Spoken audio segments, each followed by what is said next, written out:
What you mean? Yo, what up? This is Deuce's Redzone In the Lab podcast. Today, we're going to just be talking real quick about some playmakers, about some wide receivers, the top echelon of the wide receivers that may or may not be available that will help us and help Jaden, JD5, take that next step. So let's get right into it.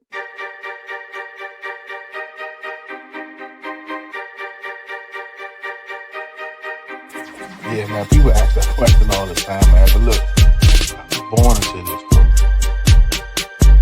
You know what I'm saying? Like, I bleed burgundy and gold. I bleed DC. This is my home. This is my squad. Regardless of all the name changes and all that, man, it's burgundy and gold for me.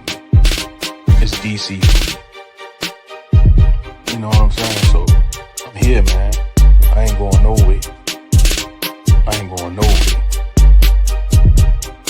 Do it because you love it, not because it loves you.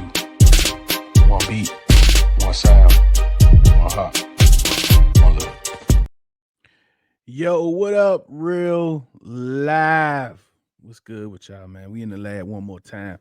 Let's talk about wide receivers. Right now, the Commanders, we currently have Terry McLaurin, Luke McCaffrey, and Kaz Allen, I believe, on the roster. So not only do we need another playmaker to complement Terry McLaurin, we also need some depth.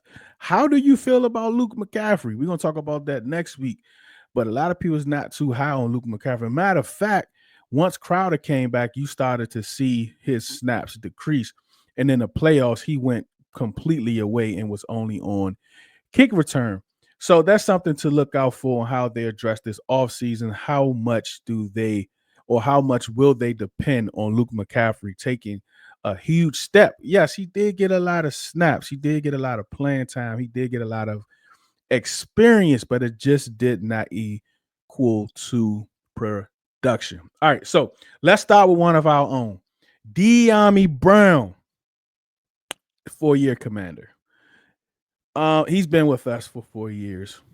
A lot of people might say he didn't get a lot of opportunities, but it was just Terry McLaurin, right? He had ample opportunities. And I think a lot of times what we see on Sundays is the only information that we kind of comprehend, right? But there's off season, there's training camp, there's practice all through the week. And for some reason, the folk that say that he, didn't get opportunities, the coaches and the staff just didn't see fit to put him out on the field to give those opportunities. Unless the last regime was horrible. Yes, we get it. But even this year, they let go of or they traded away Jahan Dotson. And they said, hey, look, and that was kind of because Deami had an okay preseason. He had a good preseason. So okay, maybe it's going to be Deami Brown. Of course, they brought in Noah Brown. So for the first couple of weeks, while Noah Brown was getting acclimated, it was Deami Brown. Then once Noah came in, they went more to Noah. And then, Deami was in this position where we see him, every so often make a play throughout the year. And then all of a sudden, the playoffs come and he erupts. And he looks like a bona fide number 2 to Terry McLaurin. Bona fide. But we cannot just use that information. We can't. It's not fair to just use that information. And he's a wrong guy, right? He wasn't picked by this regime. But the top 10 wide receiver free agents came out. And guess who was number 10? Deami Brown. Deami Brown was ranked number 10 for the wide receiver free agents. I do think Deami Brown will have a market. I think he will have a market for sure. And I want to bring him back. I do. I want to bring Deami Brown back. He's familiar with the offense. This is going into the second year with Jaden. I think Jaden needs familiar faces. And I'm just specifically talking about the 53-man roster because think about this. Don't go jumping off a cliff, no pun intended, when you see people like Oz being resigned, Crowder, those type of play. Look, we have to fill a 90-man roster for into training camp, right? So don't panic. But I'm specifically talking about the 53. And I will I would love to bring Deami Brown back, right? 38 targets over this past year, 30 catches, 308 yards, a touchdown, 13 first downs. In the playoffs, 18 targets, 14 catches, 229 yards, a touchdown, and 8 first downs in 3 games. You take those 3 games and you impute into 17, those are crazy numbers. But who is Deami Brown, right? Um, Spock Track has his value at 1 year, $2 million. He'll be 25 years old at the start of the 2025 season. I think he gets more than that because I think he'll have a market, but I wouldn't be surprised if it's just a 1 year deal. It may benefit both sides. Deami might want to say, hey, look, the guy you saw in the playoffs is who I really can be. So if he believes that, he will gamble on himself and take that 1 year deal. That's where I think the Commanders will benefit the most, is bringing him back on a 1 year deal. I would love to have Deami Brown back.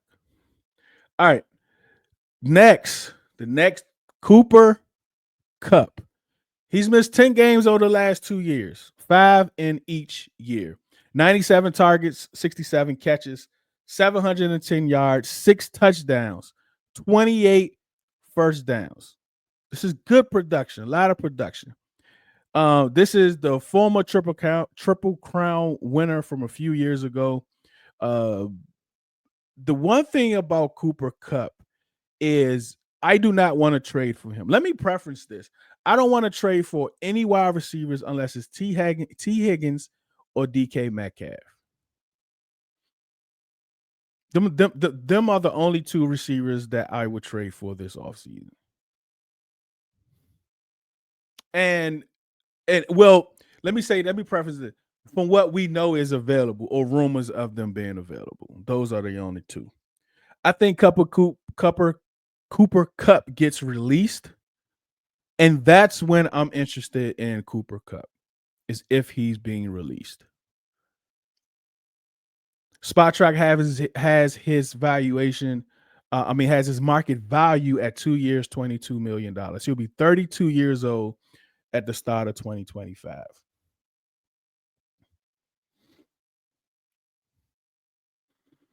That's about $11 million. And that's fine. I'm okay with that. I'm not sure what the bonus will be. But I know his cap hit would be lower. Maybe 2 years, 22 million, 10 million guaranteed, something like that.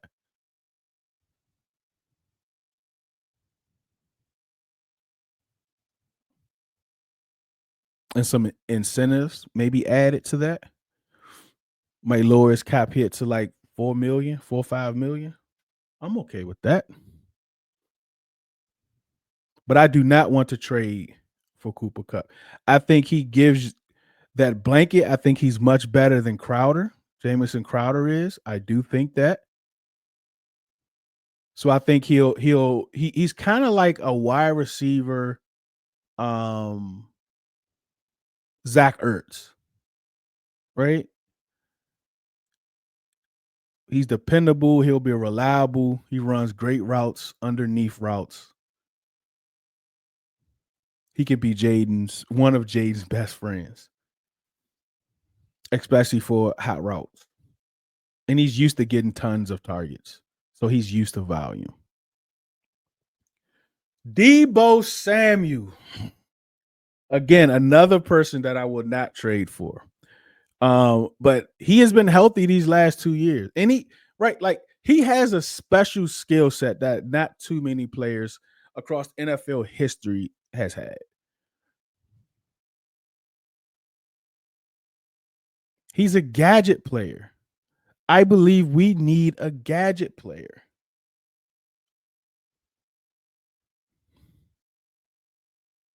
He can play wide receiver. He could take jet sweeps. He could take handoffs. He is a guy that the defense will have to prepare for. And I think Like, he wants to prove to himself and to everyone else that he still has it.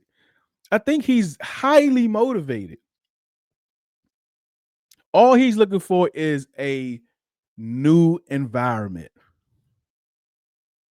I think Deebo Samuel is going to have a crazy year next year.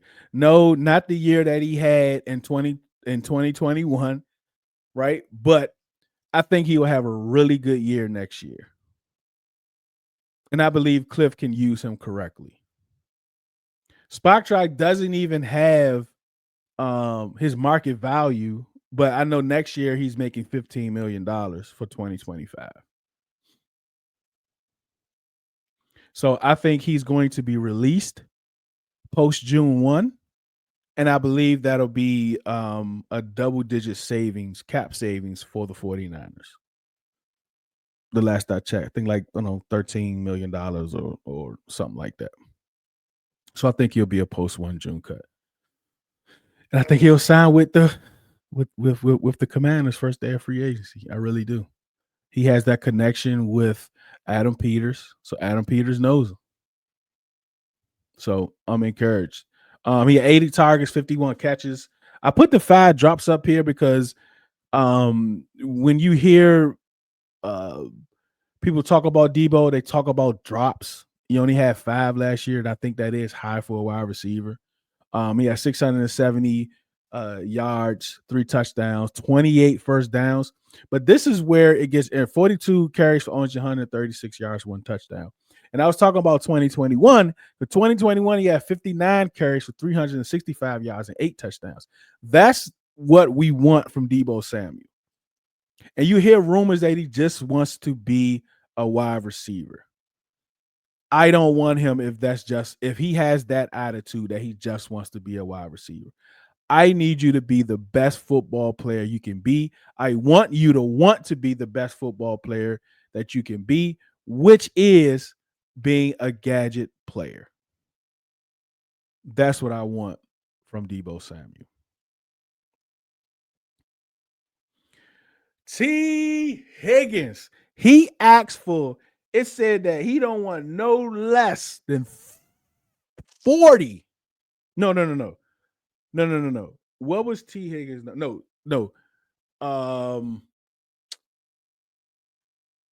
Jamar Chase said $40 million. So T. Higgins right now, he was tagged with the franchise tag second year, which is worth 26.18, something like that. And I think the actual tag this year is like 23 point something. But because he was tagged twice, I think it's like a 11% increase. So his is at $26.18 million. That's his tag. All of that whole 26 million applies to the cap. That's a chunk of money. When you have another wide receiver actually telling you, don't come to me unless you start with $40 million. And then you have one of the best defensive ends in the league also wanting to get paid, which is probably going to be close to $30 million. I don't see it. There's no way they're able to pay these guys. 2 $30 million players, a $40 million player in the same offseason. I don't see it happening. And you know how tight that ownership group is, or that owner is. Tight with money. He has the smallest scouting department in the league. He's so tight with money. So, depending on what they do in free agency, T. Higgins would be someone that will get a contract, which will help them as far as a comp pick, which would be a third. I think just because they put 2 first stipulations on his franchise tag, I think that can still be worked out, right? You can still work that out and negotiate. I think he goes for 2 seconds, or a second and a fourth, second and a fifth, something like that. And this new team will obviously work out a long-term deal. Right now, they have his market value 4-year, $102 million. He'll be 26 years old at the start of the 2025 season. I think it's more than that. I think that puts it at just over $25 million a year. I think he gets more than that. I think he gets 30, between 30 and 33 million.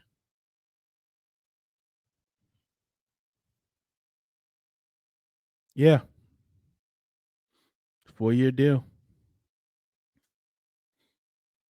Yeah. So I think he's getting around 4-year 120. Something like that. But I'm willing to do it. He's very productive. A lot of his injuries that he has some hamstring injuries. Great one. A lot of it's not horrible injuries that keeps him out long uh, amount of time. It's like 2 games here, 3 games there. But it's only 10 over the last 2 years. The same with Kupp. But I don't know how they'll go about doing it. But what about you guys? I mean, there are some others. There's Darius Slayton is out there. Chris Godwin. Chris Godwin's a lot of rumors that they not a rumor. They actually work with him and they agreed to extend his release date because the release date was I think today. They agreed to extend it one day before free agency to give them time to work on a deal. So I think they'll extend him. I think they'll work out a deal with him. I don't think he's going to be available. I think Chris Godwin will be with the Tampa Bay Bucks. You have someone like Darius Slayton. You have some other wide receivers out there that you can bring in.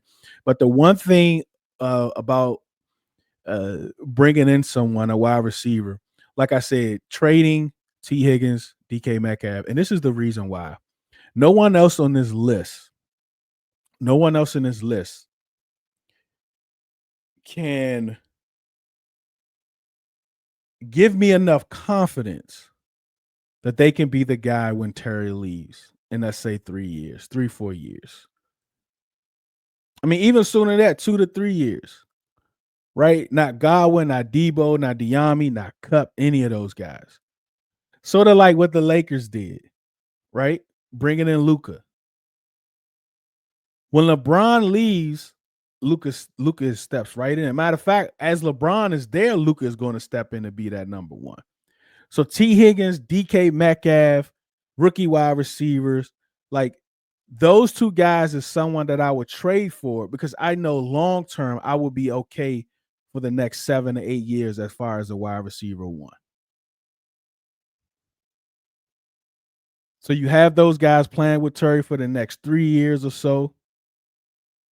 And then we're good for the next 7, 8 years as far as wide receiver ones is concerned. But those are the playmakers. Remember, subscribe, like, please comment on your thoughts on everything that I said, something that I may have missed. If you want to add additional, I do respond to every comment. Or every comment that needs to be responded to. I do respond to it. So please leave a comment, like and subscribe. Remember, do it because you love it, not because it loves you. One beat, one sound, one heart, one love.